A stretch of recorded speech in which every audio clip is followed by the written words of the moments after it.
Hello, my name is Seth Allen. I'm the online instruction librarian at King University. In this tutorial, I'm going to show you guys how you in the English 3010 online classes can use the library to do your annotated bibliography.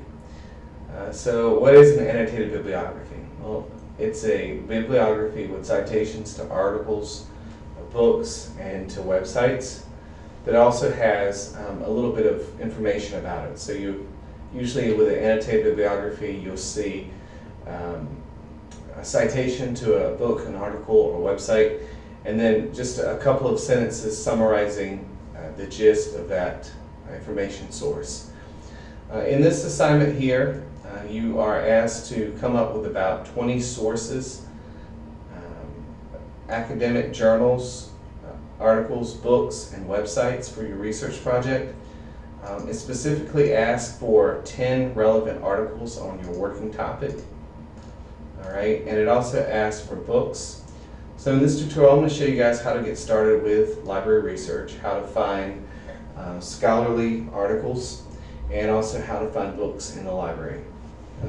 I just do want to make a brief note that when we talk about scholarly articles, we're not talking about articles that you would find in like a Time magazine or a Newsweek. All right, those are considered popular sources.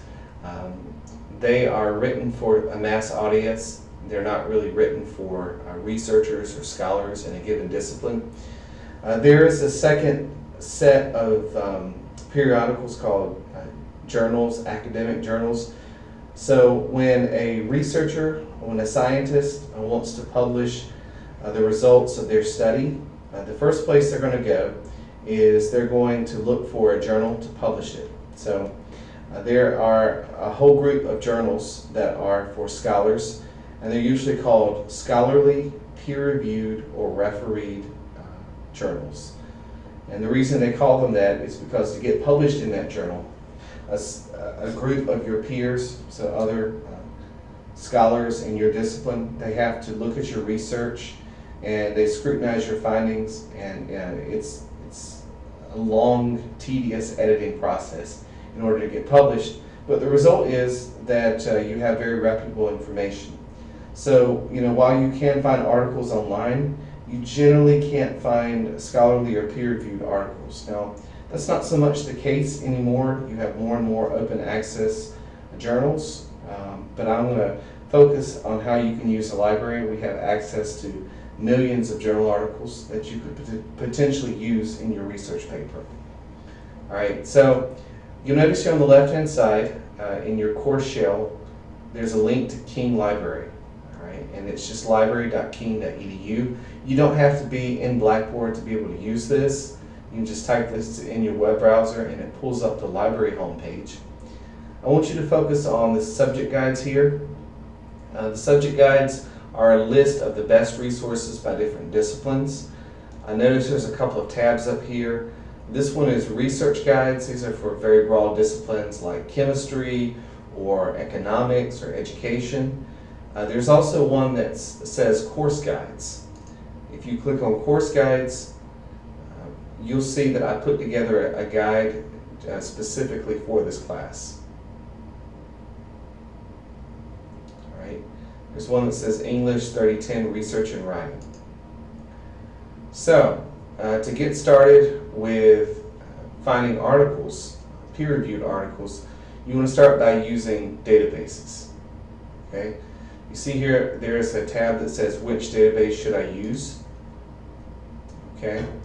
And here are a list of general article databases. So by no means is this all the databases we have. We have about 80 databases. We just pulled some of the largest and some of the broadest databases and put them here. Normally databases are confined to one discipline or another. So if you're a nursing student, you probably use CINAHL database at some point. All right. If you are a business student, you'll probably use Business Source Elite or LexisNexis. These databases are good in that they have a lot of content from different disciplines. So I know with this course, in writing your paper and doing your annotated bibliography, a lot of you guys will be talking about different subjects and different disciplines completely. So these are just some good databases to get started in just general research. You'll also notice on this subject guide and other subject guides, there's a list of tutorials here. So if you click on any one of them, you'll be able to watch a short YouTube video about how to use the different databases. So normally in one column, either the left or the right, there'll be a list of databases. And right beside it, there'll be a list of tutorials to the different databases. I'm going to click on Academic Onefile, and we are going to do research in this particular database. Now, the search interface may look different on this database than other ones, but some of the general strategies that you learn from using this database you can apply to other ones. So let's go ahead and get started. Let's say my research topic is the effect of carbon emissions on global warming. So we know, or at least maybe you've heard that the exhaust from cars is partially responsible for global warming because it's eating a hole in the ozone layer, right?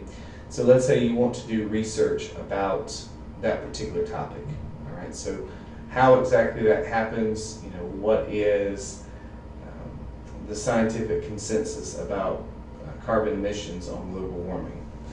You could begin by just doing a search for global warming here. So we'll type in global warming, all right? And you'll notice here there's a couple of options. One is to documents with full text. Go ahead and click this, and if you have this option in other databases, you want to use this. That way you don't get summaries of articles or citations to articles that you can't actually access, but you will get articles that you can read immediately. Now, if you want to search without it, you can, and if you find an article that we don't have access to, you can always contact a librarian, and we can find that article from another library and have it sent to you, usually as a PDF. I'm also going to click on peer-reviewed publications. So what I was saying earlier about journal articles and making sure that what you use is scholarly. By clicking on this to peer-reviewed publications, and in some databases it says scholarly articles or refereed publications, it filters to only the scholarly sources. All right, now I'm going to press search. Okay, now I get over 4,000 results from journals in the area of global warming. So you may want to ask yourself, well, that's a lot of articles. How do I narrow it down? Well, one of the ways to narrow it down is to limit the search by related subjects. Okay. You can see a list here, and this is automatically generated. Okay, so you could click on any one of these. So for example, if you wanted to see global warming and emissions trading, you could click on this and you get all the articles that mention those two keywords. All right, you can also narrow it down to just articles. So no book reviews, no reports, but just full text articles themselves. I'm going to click on this. All right, and now I'm down to 2,000 results. You can also do a custom date range. This is a good way to narrow down your search results. So let's say you're looking for recent stuff. I click on this and I get a calendar that opens up. Let's say I just want to look at things that have been published in the past 10 years. On this drop-down menu, I clicked on 2004 and August. So I'm going to go August 1, 2004. In the from box, in the to box, I'm going to say September the 1st of 2014. All right. Now I'm going to press search. Okay. And now I'm down to 1,200 results. These are things that have just been published within the past 10 years. Okay.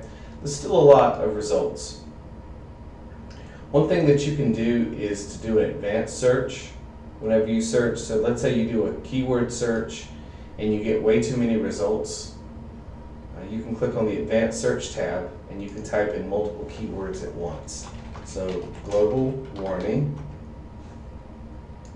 all right? and I'm going to type carbon emissions in this one.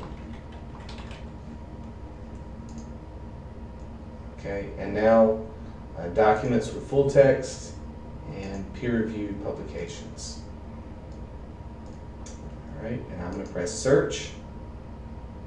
All right, now I get 461 results. And again, I can go back and I can click on articles if I want. I can change the date range here. So I'm looking at just the past 10 years. But that's a very easy way to narrow down my search results. In the advanced search screen, you can continue to add boxes if you want. And you can add other keywords. So let's say you want to focus on the United States. You could add a search term, or you could add a box here. You see the add a row function, and you can just continue adding as many keywords as you want to help narrow down your search. Okay, looking at my results again, you'll see that there's full text, and it also says PDF pages. If you click on full text, you'll be able to read it as a web page. In PDF, you'll be able to view it as a PDF, and you can download the PDF. I'm going to click on the title itself. When I do this, this pulls up the full record for it. Okay, so I see where it was published. All right, I see it was in the World Policy Journal. It was in volume 25, issue 1. It was published in spring of 2008. And if I had the journal in print, I could find this on page 1. You'll notice on the right-hand side, there's a tool that says Citation Tools. If you click on this, it shows you how to cite your source in MLA style or APA style. Now, I do want to be cautious and letting you know that sometimes there's mistakes with these automatic citations. So if you have the style manual for either one of these styles, I would check the citation here against what the style manual says. And keep in mind, this would be a journal article accessed in an academic database or library database. You would look for examples of how to cite this type of article, because a citation for a peer-reviewed journal article found in a database is pretty different from, say, a magazine article that you would get in print. Okay, so that's just one database. This is academic Onefile. It has over 61 million articles in it. So again, that's a good place to start. Opposing viewpoints and context. This deals with a lot of social issues. It's a great database to use.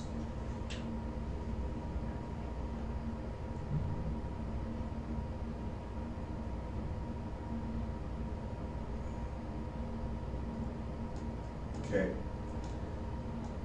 With this database, you can type in your keyword, or you could just go down and you could browse. So let's say we want to look up global warming. And this database pulls together different types of resources. So it has essays, for and against. It has videos, so usually broadcast from television stations where there's been news. Notice here there's a section that says academic journals. So it does pull some material from academic journals, and that's not primarily what it's for, but it just gives you kind of a snapshot of the issue. So let's say you're doing a for or against, let's say whether the damages of global warming are overstated, or whether or not it is a major issue. That would be something you may want to look up in opposing viewpoints. All right, and if featured viewpoints here and all the viewpoints here, you'll see essays for and against a particular issue. So maybe it's being very concerned about global warming. You would click on view all 6 featured viewpoints, and you can read them online. All right. So again, that's opposing viewpoints in context. And there's a lot more social issues that are mentioned here rather than environmental issues, but there are some like global warming. Next, I want to show you how to search for books in the catalog. I'm going to click on How Do I Find Books? All right, and there's some tips here about how to find books. All right, and there's a link here that says Search Book Finder, and this is where you can search the library catalog.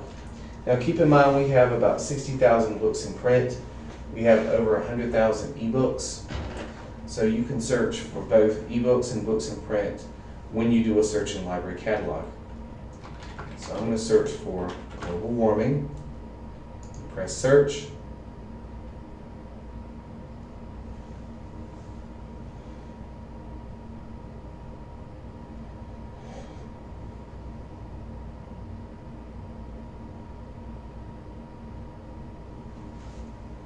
Okay, I see here that I get 104 results for books about global warming.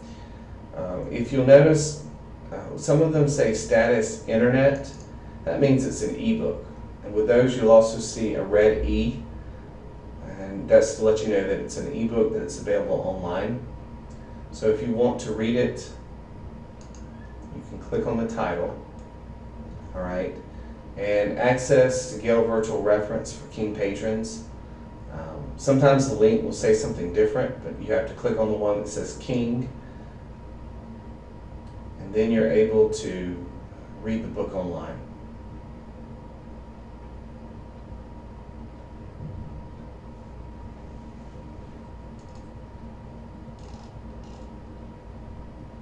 Okay.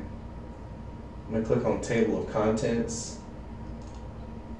And it shows me the table of contents. This is an encyclopedia about global warming and climate change. All right. See another one here, a book about global warming. Let me click on that one, and then access for King patrons.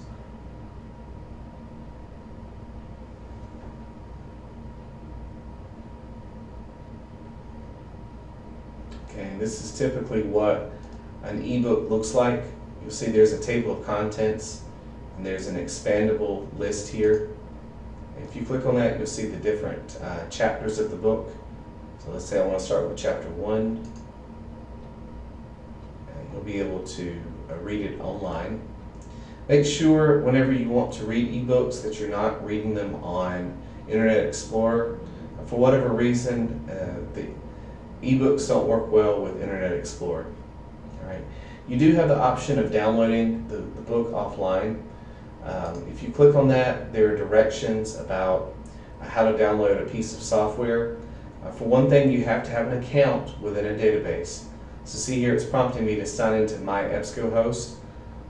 So the database where this ebook is held, I have to have an account to be able to download it. And usually you can download it for a couple of days.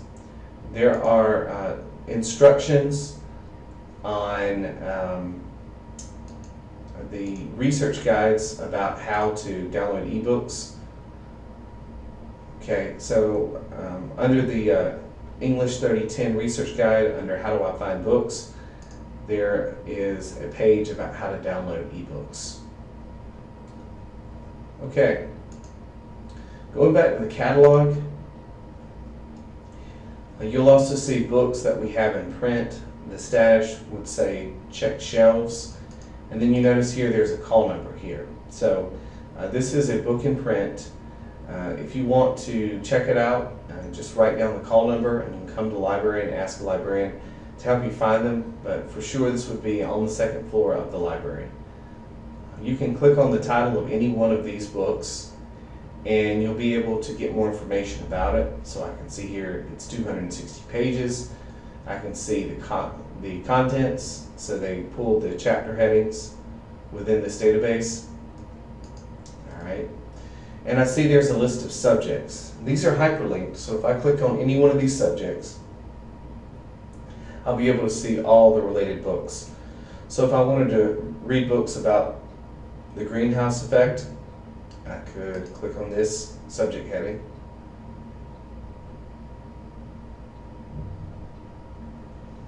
And it's going to pull up all books that we have access to that mention the greenhouse effect.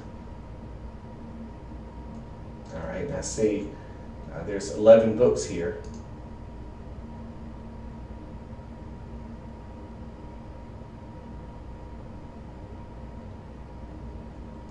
Okay, and all of them deal with the greenhouse effect. All right, so this is a brief tutorial of how to do research to find peer-reviewed journal articles and how to find books in the library for your annotated bibliography. If you have any questions, if you need help with your search, picking out search terms to search, please contact me.